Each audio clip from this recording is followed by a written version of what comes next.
자, 오늘은 지난 말씀에 이어서 민수기 26장의 말씀을 보겠습니다. 민수기 26장 1절로 4절입니다. 26장 1절로 4절.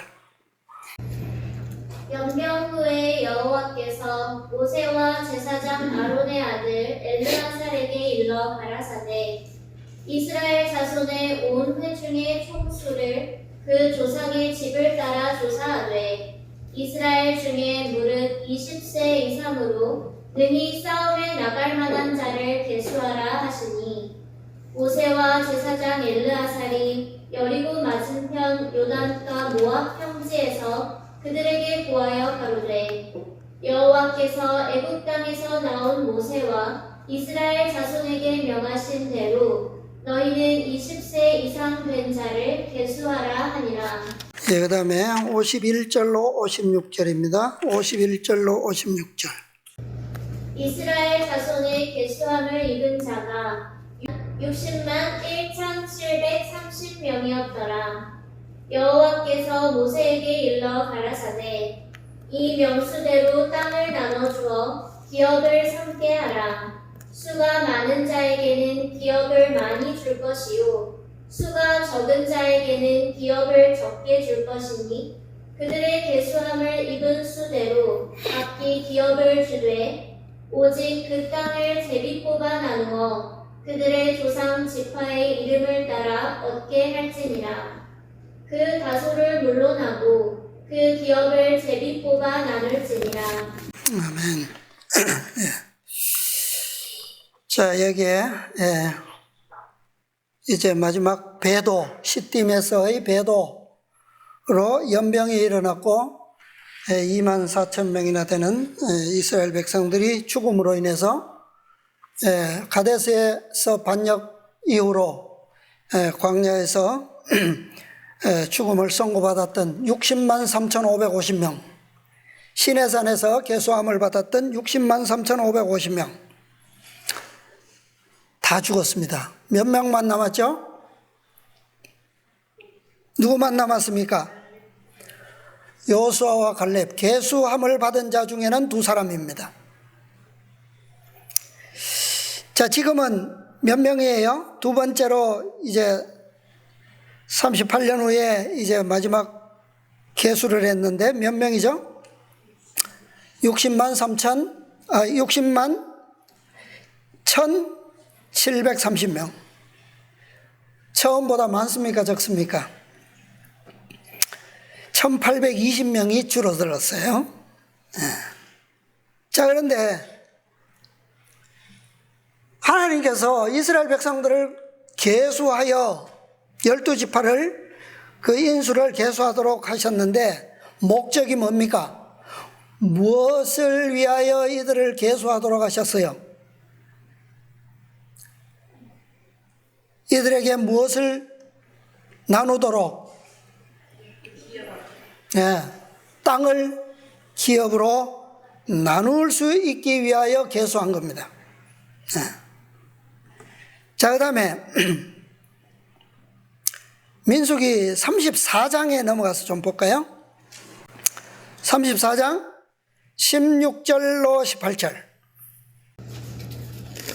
여호와께서 또 모세에게 일러 가라사대 너희에게 땅을 기업으로 나눌 자의 이름이 이러하니 제사장 엘르아살과 눈의 아들 여호수아니라.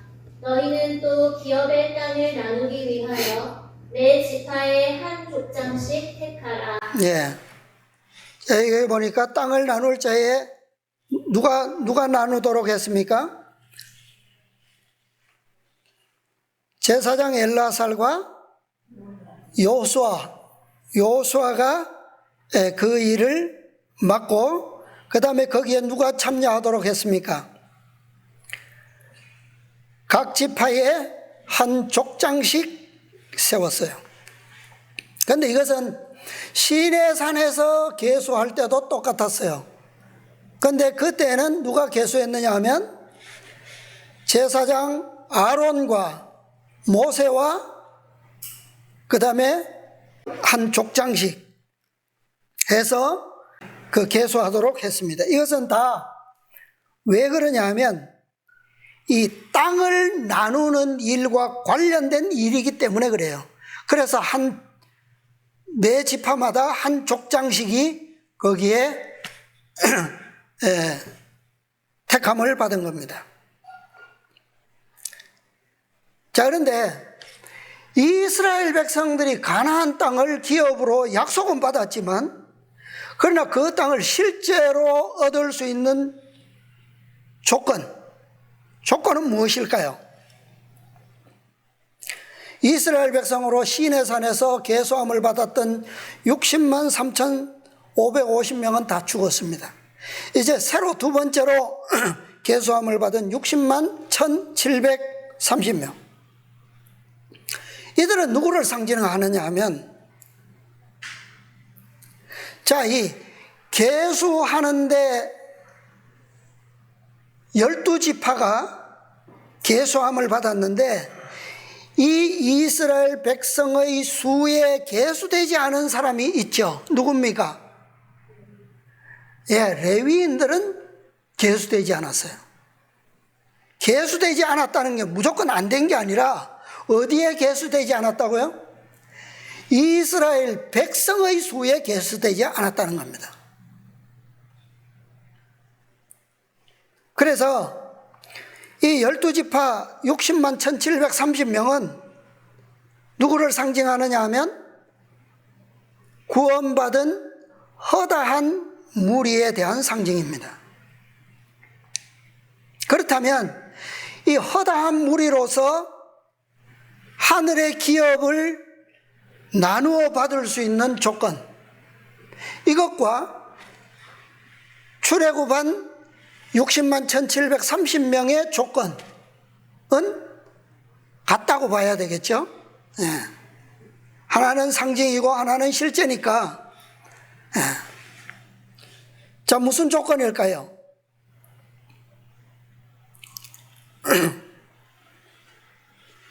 자, 그들이 기업을 받을 수 있는 품성의 조건, 그것은 누구와는 다른데 누구와는 다를까요? 이 이스라엘 백성의 무리에 계수된 60만 1,730명과 다른 무리, 누굽니까? 레위인들과는 조건이 다르다는 얘기예요. 그죠? 분명히 차이가 있습니다. 왜냐하면 이스라엘 12지파는 땅을 기업으로 나누어 받습니다. 땅을. 그런데 이스라엘 백성의 무리에 계수되지 않은 레위인들은 땅이 없어요. 땅의 기업이 없어요. 그러면 그들이 받을 것은 뭐죠? 그들이 받을 유업은 뭡니까? 기업은. 그것은 땅이 아니라 거주할 집이 있는 성읍만 주어져요. 그게 달라요.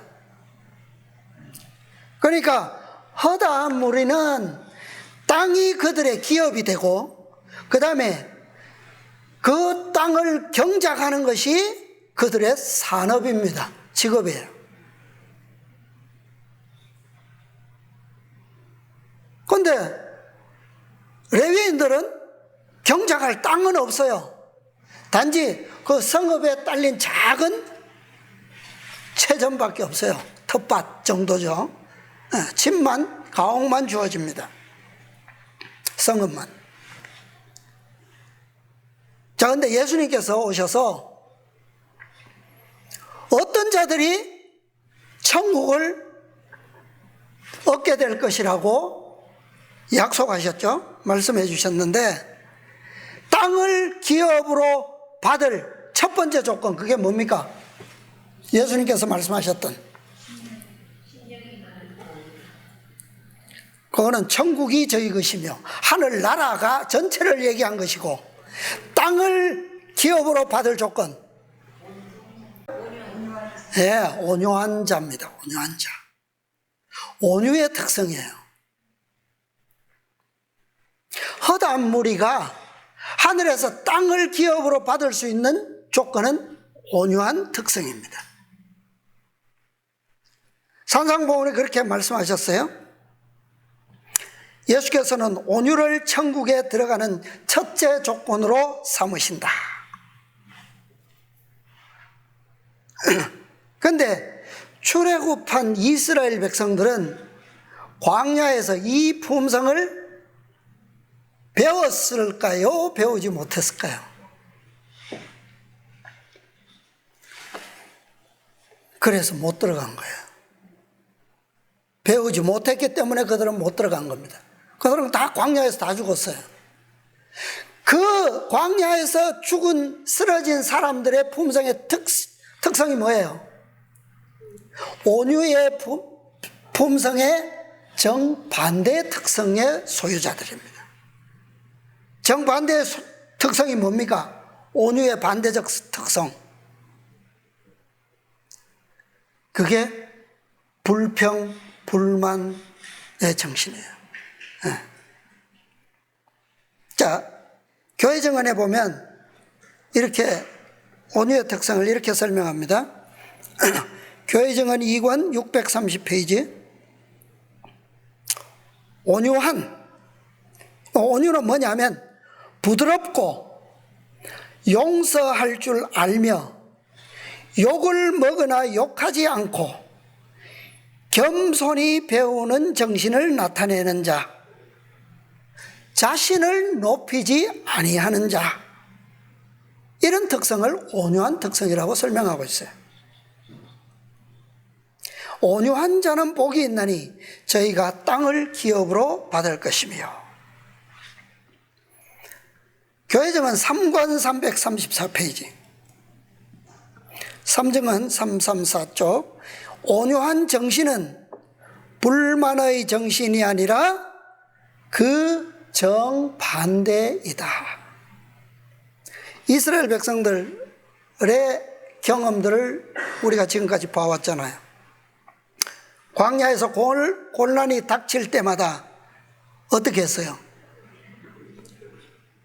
불평과 불만을 아주 거침없이 토했죠. 누구에게? 모세와 하나님께. 그죠? 아주 조금만 불만족스러우면 그것을 그대로 나타냈어요. 그들이 이 정신을 극복하고, 자, 그런데 이스라엘 백성에게 이 온유한 특성의 모본이 없었습니까? 누가?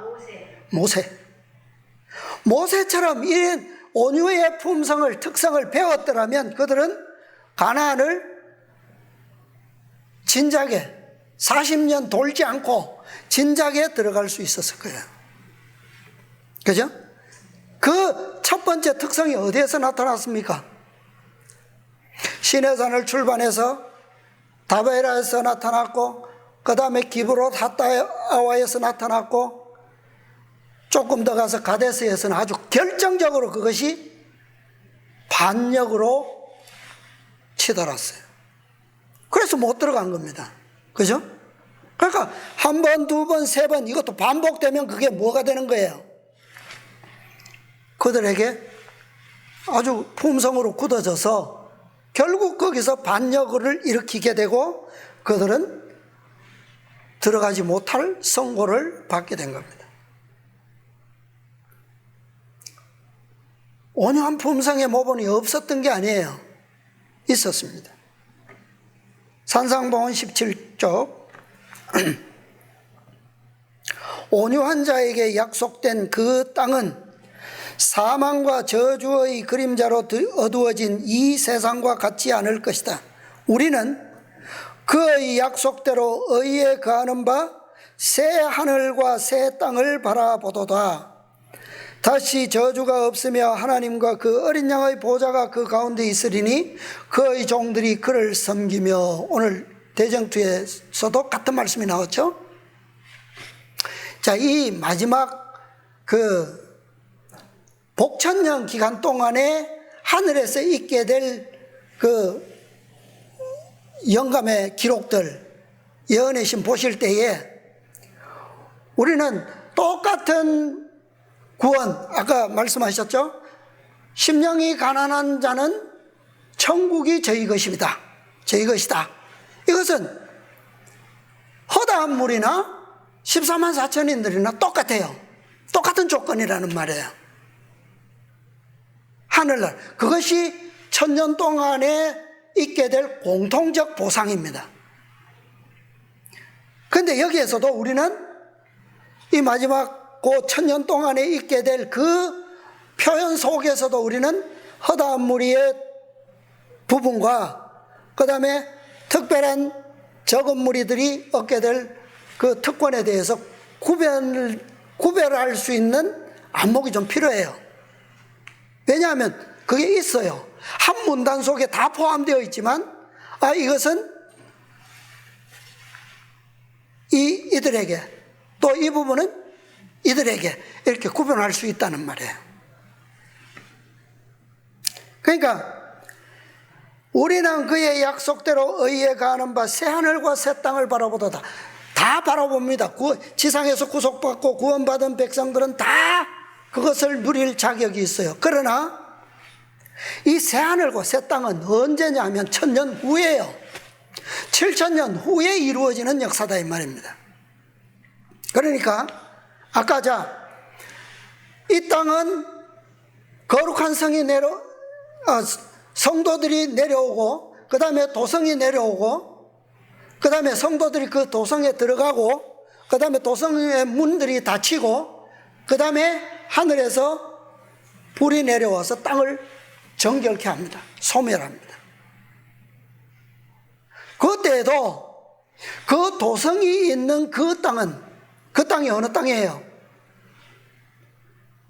예수님께서 발이 닿으셨던 땅이 어디입니까? 지난 시간에 했잖아요. 감람산. 감람산은 이미 뭐 된 땅이라고요? 이미 거룩하게 된 땅이에요. 그 땅은 불이 해당 사항 없어요. 소멸하는 불과 상관없습니다. 이미 거룩하게 되었기 때문에. 그 외의 모든 땅들은 다 어떻게 된다고요? 아주 유황불못, 끓는 불못이 된단 말이에요. 그렇게 정결을 이룹니다. 그 후에 무슨 일이 일어나느냐? 정결케 된 후에 보라, 내가 새 하늘과 새 땅을 창조하나니. 그때 이루어지는 거예요. 그리고 그것이 이루어지면 도성에 있던 성도들이 이제 허다한 무리들은 어떻게 해요? 그 정결케 된 땅을 어떻게 된다는 겁니까? 어떻게? 기업으로 받는다는 얘기예요. 그러나 레위인들은 그 도성 안에 사는 거예요. 그게 달라요. 그 다음에 리뷰 앤 헤럴드 1881년 1월 18일 말씀에 이런 말씀이 있어요.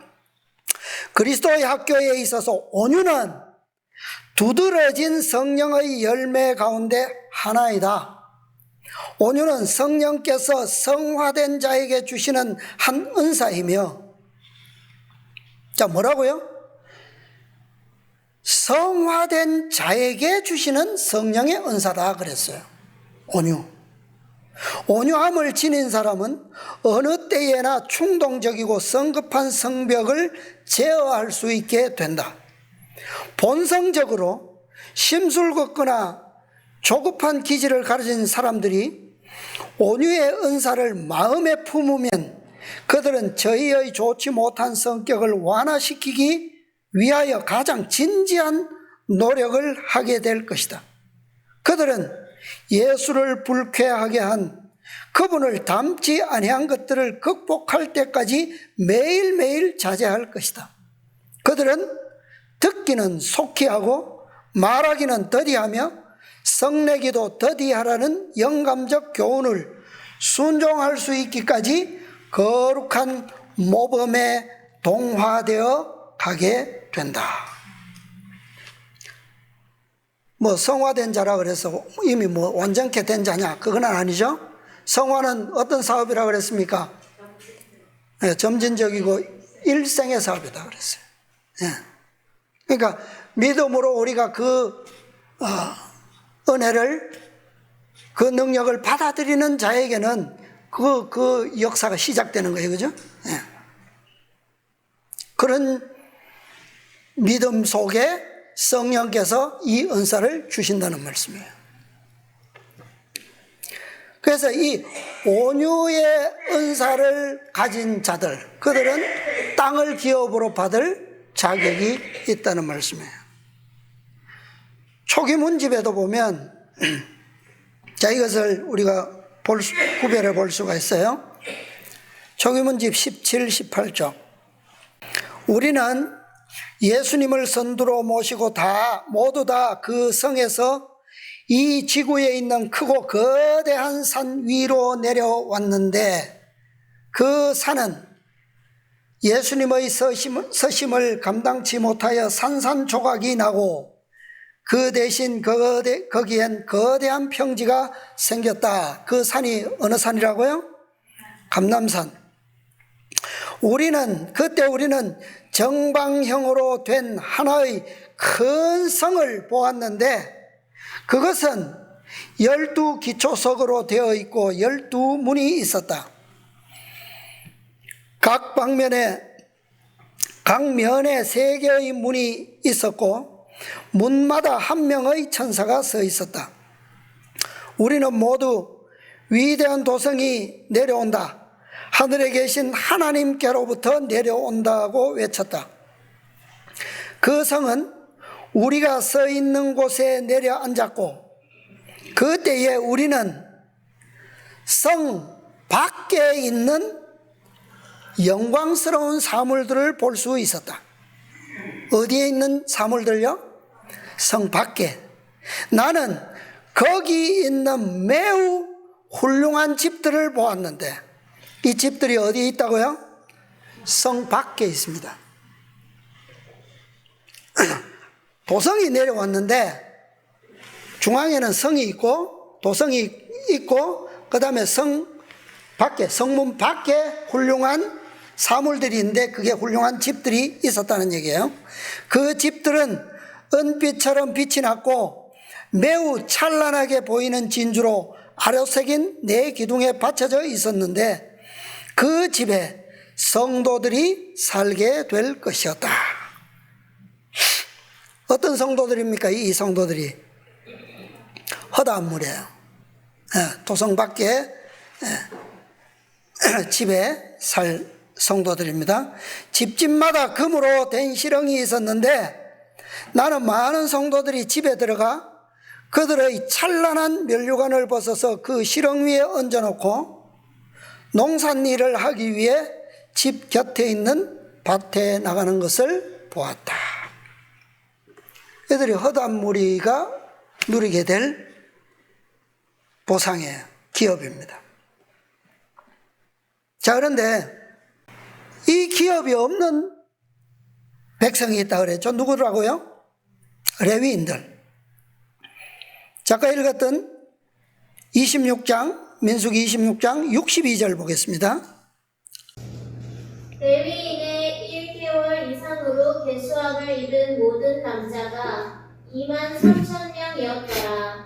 그들은 이스라엘 자손 중 계수에 들지 아니하였으니 이는 이스라엘 자손 중에서 그들에게 준 기업이 없음이었더라. 네. 자, 이들은 어디에 들지 아니했다고요? 이스라엘 자손 중 계수에 들지 아니하였다. 다시 말하면 이들에게는 무엇이 없다고요?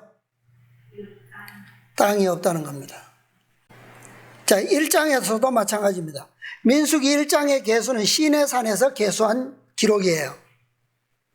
1장 47절에 보면 오직 레위인은 그 조상의 지파대로 그 계수에 들지 아니하였으니, 49절 레위 지파만은 너는 계수치 말며 그들을 이스라엘 자손 계수 중에 넣지 말고.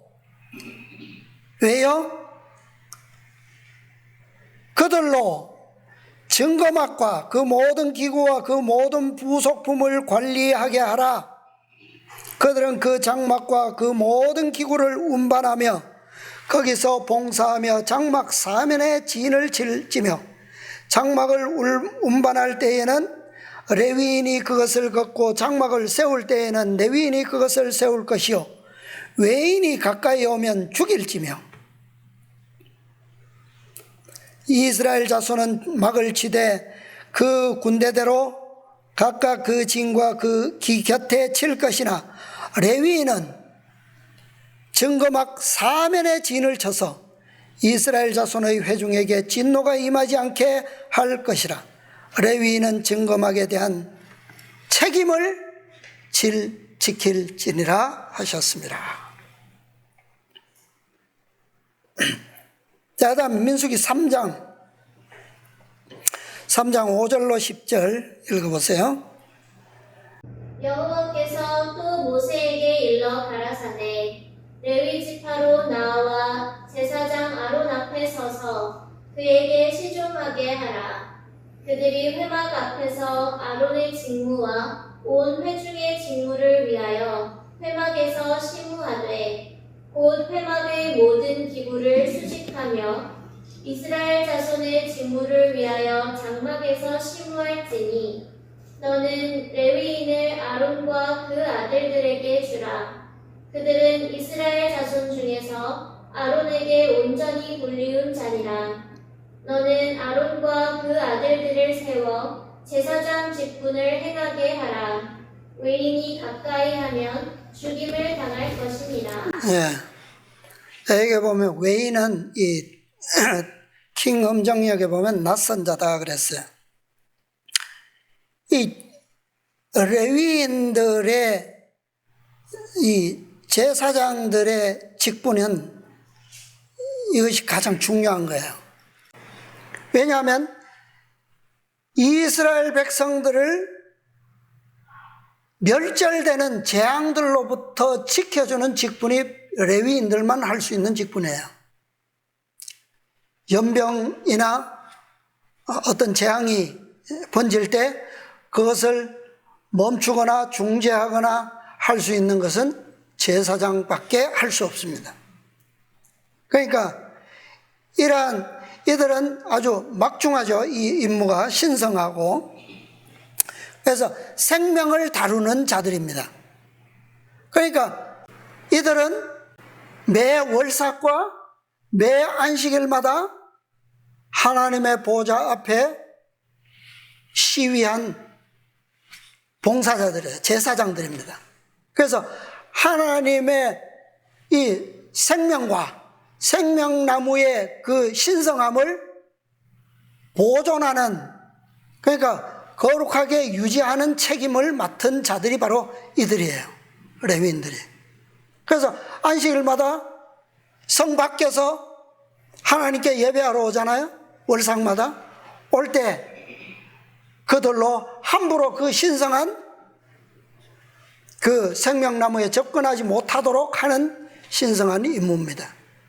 물론 그 나라에 그런 것이 있지 않죠. 더 이상 죄가 없다고 그랬으니까 모든 죄는 치유되었고 새로운 역사가 시작되었기 때문에 없지만, 그러나 그것이 유지될 수 있는 것은 무엇을 통해서냐? 아까 모든 죄의 기억도 없어지고 흔적도 다 소멸되고 사라지지만 무엇은 남는다고요? 오직 한 가지 기념물은 언제까지 남는다고요? 영원히 남게 된다. 그것이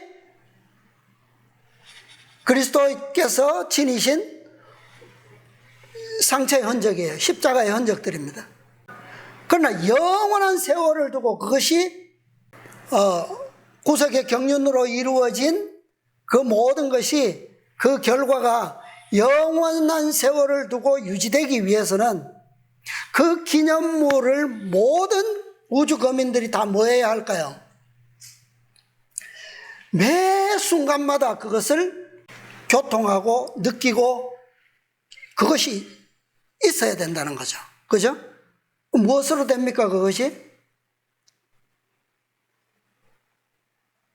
그분의 옆구리가 뭐라고 그랬어요? 거기서 뭐가 나온다고요? 권능의 광선이 나온다 그랬어요. 물론 그분의 임재 자체는 햇빛 태양보다 더 밝은 빛을 그 도성에 비추지만, 그러나 그분의 옆구리로부터 오는 그 광선이야말로 모든 우주 거민들에게 있어서는 신비로운 그런 빛으로서 비칠 거라는 거예요. 네. 그러니까 능력의 광선이라고 그랬거든요.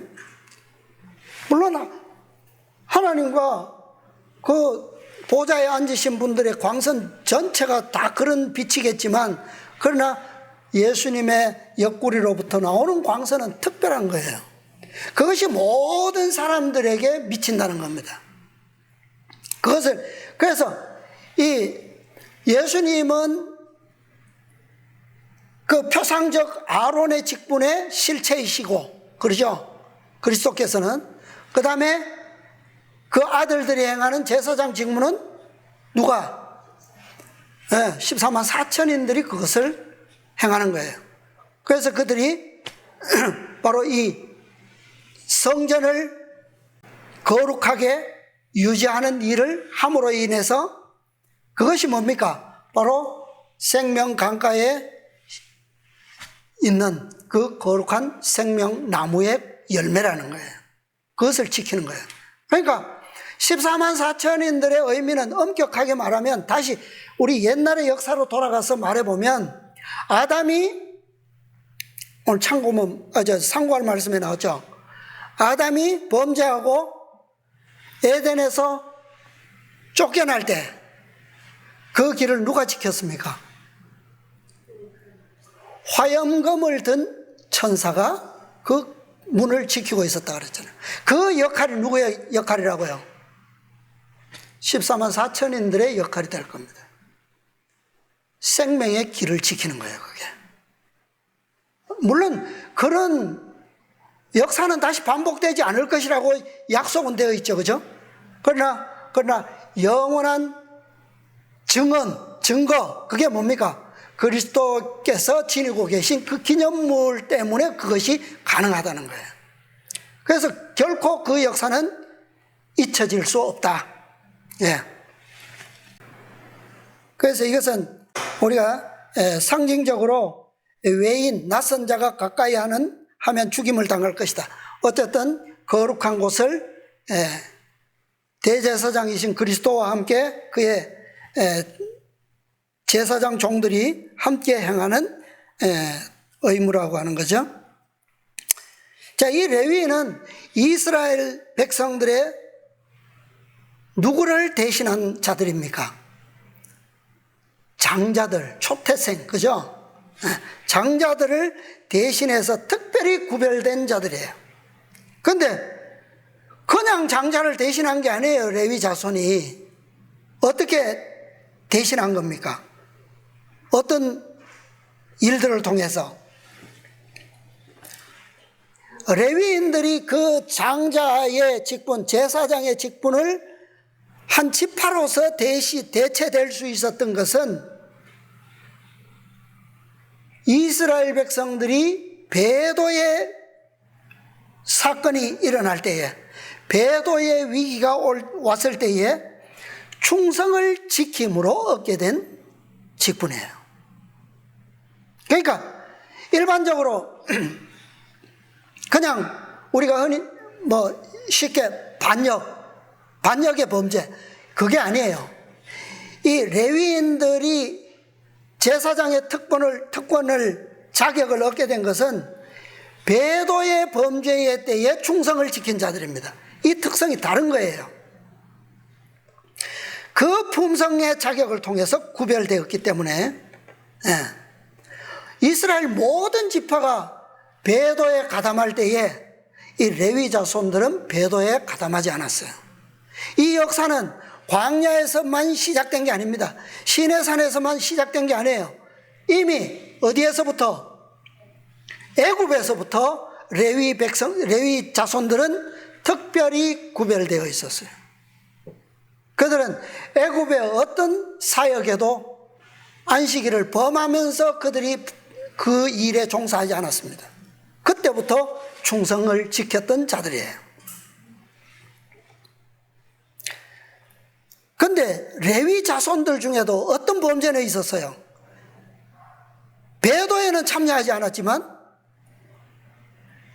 반역의 범죄에는 참여했어요. 주동자가 있었잖아요. 고라의 무리가 있었어요. 그런데 이것을 제가 이제 말씀드리는 목적은 구별되어야 된다는 거예요. 뭐 죄는 다 결과가 사망이지만, 삭선 사망이지만, 그러나 하나님께서 보실 때에 반역의 범죄와 배도의 범죄는 구별된다는 겁니다. 그래서 이 출애굽 40년 여정 동안에 많은 범죄가 저질러졌어요. 그죠? 그런데 40년 여정 중에는 배도는 딱 2번 일어났어요. 배도는. 반역은 뭐 여러 번 계속 연속적이지만 언제입니까? 시작과 마지막, 여정의 시작과 마지막, 시내산에서 처음 있었고, 그 다음에 우리 지난 시간에 본 것처럼 마지막 요단을 건너기 직전 시딤 골짜기에서 배도의 사건이 있었습니다. 우상 숭배, 그것이 하나님께서 보실 때는 가장 큰 뭡니까? 범죄예요. 왜요? 하나님의 품성의 특성 가운데 뭐가 있습니까? 나는 뭐하는 하나님이다? 질투하는 하나님이다. 내가 있어야 할 자리에 다른 누군가가 경배를 받는 것, 그것보다 더 큰 범죄가 없다는 거예요. 하나님께는. 그래서 이것이 하나님께 충성하는 백성들에게 있어서 가장 큰 시험이 될 수 있는 겁니다.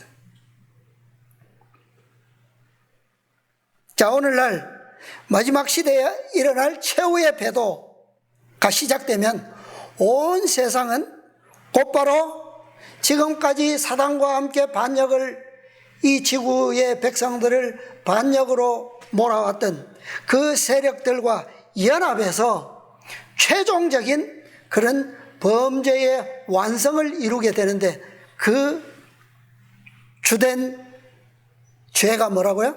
그게 배도입니다. 배도. 결국 하나님의 창조주의 자리에, 그분의 이름에, 그분의 율법에, 그분의 보좌에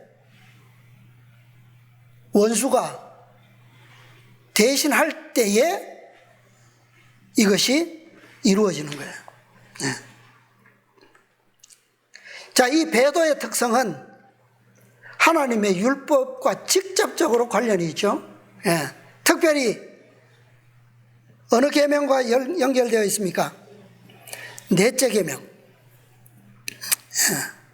그래서 이 레위인 제사장들이 쓰는 그 관에는 어떤 글씨가 있죠. 그게 뭡니까?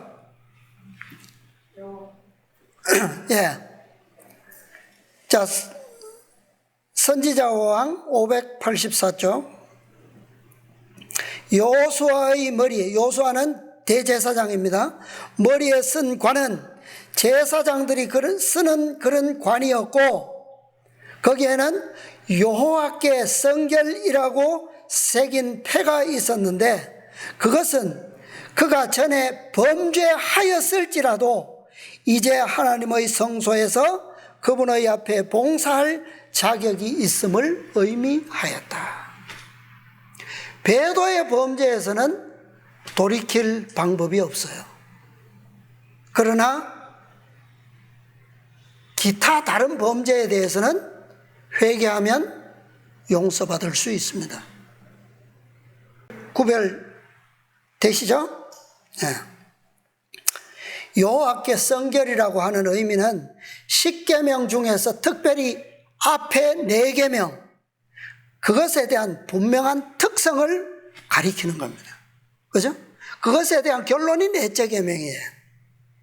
그러므로 이 레위인들의 품성은 네 계명에 대한 결론이고, 그 다음에 그것은 또한 10계명에 대한 결론인, 모든 계명에 대한 결론인 넷째 계명, 그 안식일에 대한 충성의 시험으로서 이 레위인들의 자격이 심사된다라고 하는 것을 이 마지막 진리가 보여주고 있는 겁니다.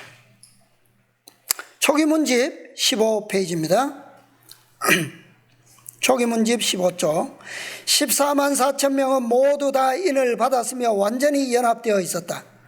그들의 이마에는 하나님이라는 글자와 새 예루살렘이라는 글자가 쓰여져 있었으며, 이 글자가 누구에게만 쓰여져 있다고요? 14만 4천인에게만 이 이름이 쓰여져 있어요. 예수님의 새 이름이 들어있는 영광스러운 별도 새겨져 있었다. 그 별이 어디에 있어요?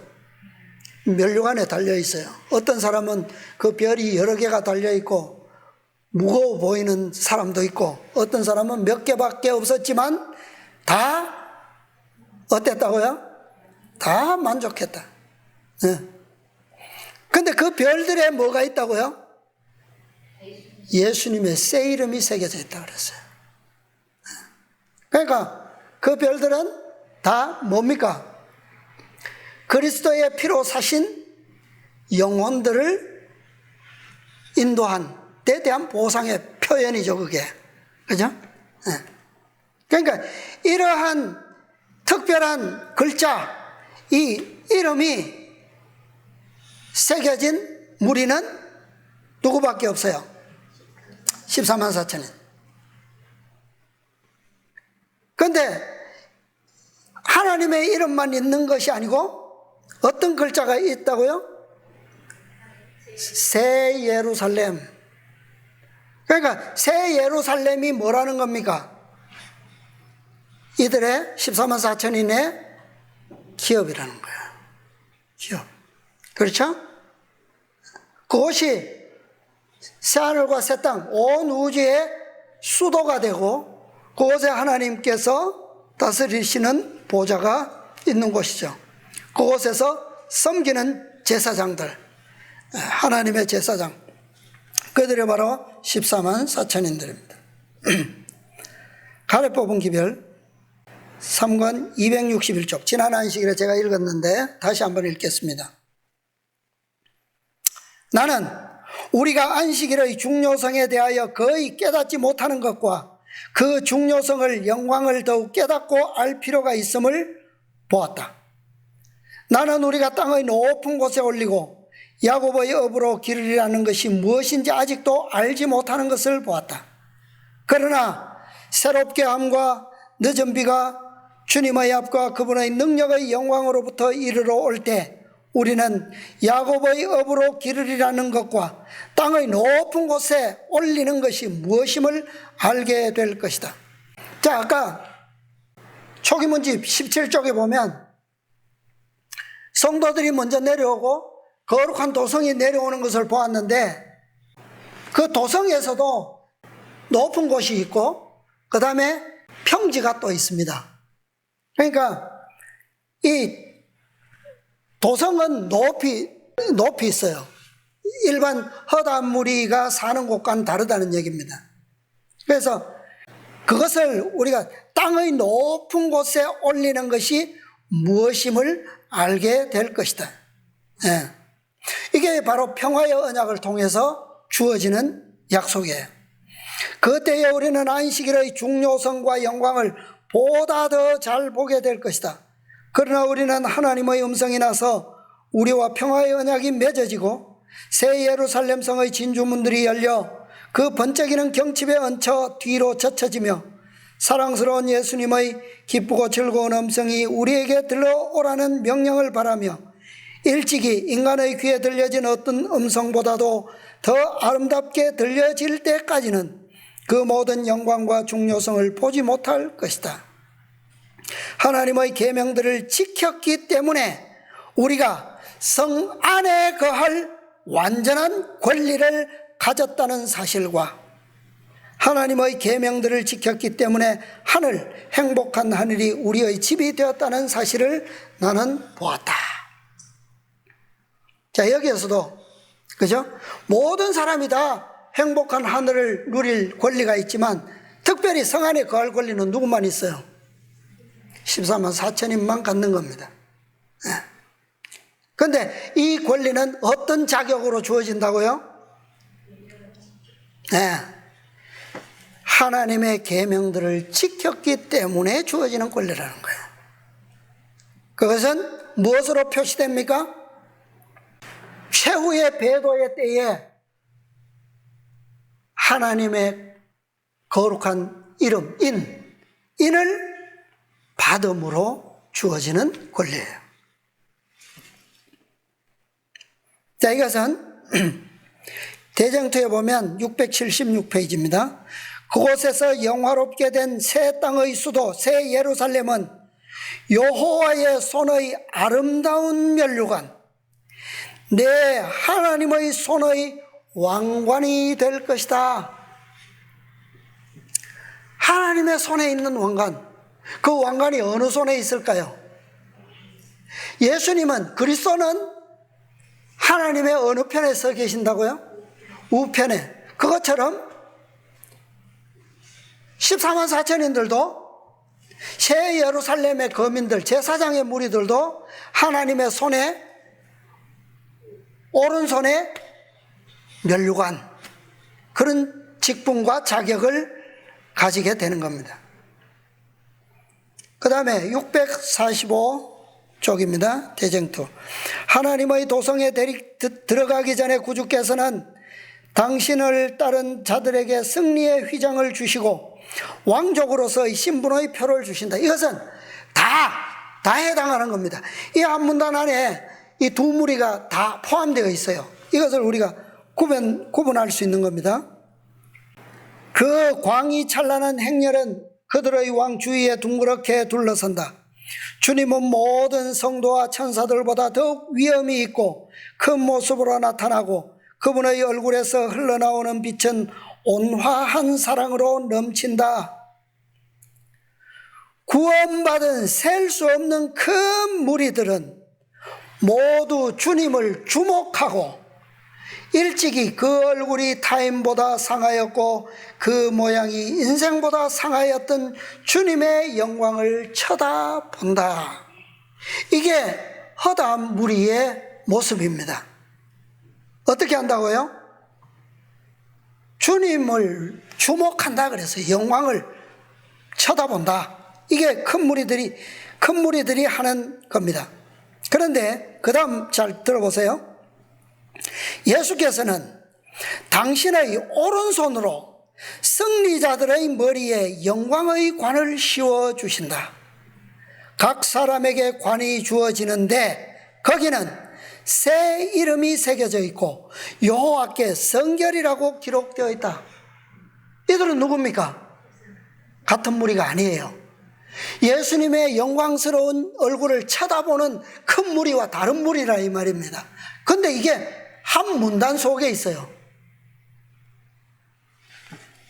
분명히 다릅니다. 모든 사람의 손에는 승리의 종려가지와 빛나는 검은고가 주어진다.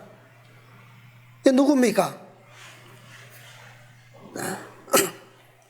그러니까 여기에 나오는 이 승리, 엄격하게 마지막 시험과 관련해서 이러한 문장들을 볼 때는, 표현들을 볼 때는 다른 거예요. 구별되는 거예요. 최후의 시험의 승리를 가리키는 겁니다. 그리하여 지휘하는 천사가 음을 맞추자 모든 손은 훌륭하게 검은교를 켜게 되고 아름답고 풍부한 음저가 흘러나오게 된다. 모든 사람의 마음은 말할 수 없는 감격에 사로잡혀 모두 감사의 찬미를 부린다. 우리를 사랑하사 그의 피로 우리 죄에서 우리를 해방하시고 그 아버지 하나님을 위하여 우리를 나라와 제사장으로 삼으신 그에게 영광과 능력이 세세토록 있기를 원하노라. 이것이 바로 새 천사의 기별의 목적이고 14만 4천인들에게 주어지는 특권이에요. 예.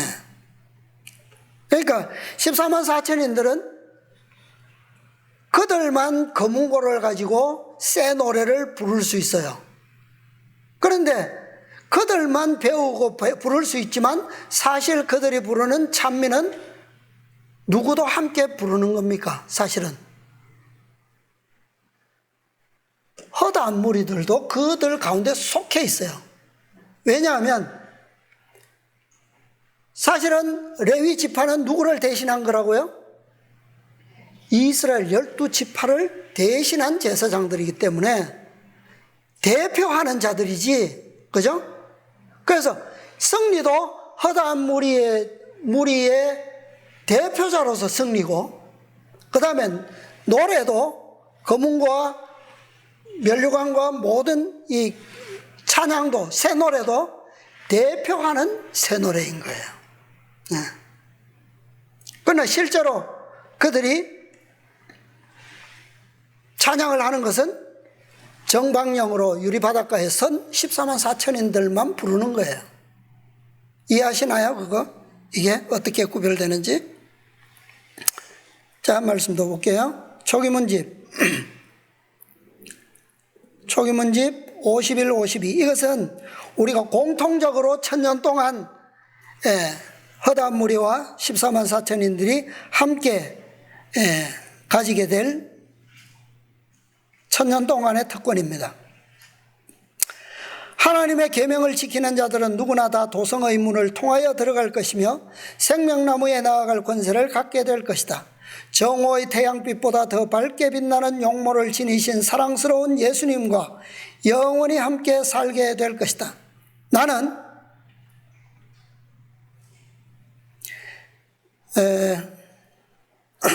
요 한 문단 좀 지나갈게요. 시간이 너무 많이 지났어. 성도들은 거룩한 도성에서 쉴 것이며 왕과 제사장으로서 1000년 동안 다스릴 것이다. 그래서 14만 4천인만 가지는 특권이 아니고 다 함께 1000년 동안 누리게 될 특권입니다. 그런 후에 예수께서는 성도들과 함께 감람산으로 내려오실 것인데 그때 그 산은 하나님의 도성을 막기 위하여 갈라져서 큰 평지가 될 것이다. 그 땅의 나머지 부분은 천년기간이 끝나고 악한 자들이 부활하여 그 도성을 치기 위해 둘러쌀 때까지는 정결하게 되지 않을 것이다. 악한 자들의 발은 결코 새롭게 된 땅을 더럽히지 못할 것이다. 불이 하늘에 계신 하나님께로부터 내려와 뿌리와 가지를 완전히 잘라버릴 것이다. 뿌리는 사단이며 가지는 그에게 속한 자들이다. 악인들을 삼킨 그 불이 또한 땅을 정결케 할 것이다. 대정투에도 나오는 말씀이죠. 자, 그래서 마지막으로 아까 소개해드렸던 이사야 66장 23절 여호와가 말하노라 매 월삭과 매 안식일에 모든 혈육이 이르러 내 앞에 경배하리라. 자, 모든 혈육은 누굽니까? 이스라엘 12지파들이에요. 그 외에도 뭐 하늘 거민들이 있겠죠? 자, 경배할 때에 거기서 봉사할 자들이 누굽니까? 그 월삭과 안식일에 14만 4천인들이 바로 이 도성에 모인 그 백성들을 위한 하나님의 제사장들로서 봉사할 것입니다. 그래서 이들은 다른 성으로부터 이렇게 도성에서부터 생명나무로 접근하는 모든 백성들의 안내자로서 그렇게 일하게 될 겁니다. 그래서 그들은 품성을 통하여 그리스도를 완전히 배웠고 하나된 자들이기 때문에 14만 4천인들의 품성의 특성으로 연합된 자들이기 때문에 그들은 낯선 자, 외인을 알아볼 수가 있는 거예요. 구별할 수가 있는 거예요. 그래서 그런 자들이 접근하지 못하도록 그 길을 지키는 직분, 화영검을 가진 자들이 되는 거예요. 그래서 완전히 이 두 무리의 기업이 다르다라고 하는 사실입니다. 그것 때문에 뭐 했다고요, 여기서? 이제 가나안에 들어가기 전에 하나님께서 이 백성들에게 기업을 나누어 주기 위해서 반드시 필요한 사업이 있었는데 그 사업이 어떤 사업이었다? 백성들을 계수하는 사업이었다는 겁니다. 이것을 계수하지 않으면 이 두 무리의 기업이 구별될 수도 없고 어떻게 할 수가 없어요. 그죠? 그냥 너희에게 주었으니 너희가 원하는 땅을 가지고 살아라. 그게 아니잖아요. 하나님은 어떤 분이신데? 질서의 하나님이신데, 그죠? 자손이 많으면 큰 땅을 갖게 되고, 그죠? 수가 많고 적음에 따라서 그것은 나누을 수 있도록 그렇게 하나님께서 정하셨어요. 그리고 레위인들은 특별히 또 다른 성읍의 기업만을 주어서 그 이스라엘의 지경을 낯선 자들이 범하지 못하도록 하고, 그 다음에 특별히 성전에 봉사할 때에도 그 거룩함을 범하지 못하도록 하는 직분이 바로 이들에게 주어졌다는 거예요. 그래서 진리의 지식을 가진 자들, 그들은 바로 제사장들입니다. 그렇기 때문에 이 구속의 경륜도 바로 이 월삭과 안식일마다 모일 때에 아마 이들을 통해서 이 경험들이 외부의 세계로 전파될 것이고 가르쳐지게 될 거예요. 반면에 구속의 경륜은 지상에서 구속받은 14만 4천인 제사장들을 통해서 우주 거민들에게 가르쳐지지만 그러나 반대로 가르침을 받을 부분이 있죠. 그게 뭡니까? 아까 교과에서 공부한 것처럼 우주의 창조주의 능력, 창조에 대한 경의에 대한 지혜와 지식은 반대로 배우는 거예요. 우리 일찍이 그것을 아무도 배우지 못했어요. 아담 외에는 다 잃어버렸기 때문에. 그죠? 저주의 땅만 우리가 살아왔잖아요. 그러니까 그것은 다시 하늘에 가면, 죄가 없어지면 그것을 그들에게서 배울 수 있는 거예요. 그래서 서로 교통이 이루어지는 영원한 행복의 세월이 우리에게 주어지는 겁니다. 우리 모두 함께 이 특권과 행복과 즐거움과 기쁨을 영원히 누릴 수 있도록 우리 모두 함께 믿음으로 승리하시게 되기를 바라면서 오늘 말씀을 마치겠습니다.